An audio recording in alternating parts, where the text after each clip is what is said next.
kalktım ikenni. Şulaydıp koydup da gideriz mi ikenni kızlar? Kızlar meni şeyimi şekersin bitirip bulmadı. Gelmene şeyini.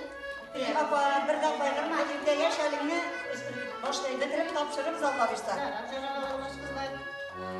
Ey kızlar, iyi meşakkatlerinden arınıp, bala şavalarını kaldırıp, kalp turlarımızdan yol ilerişin.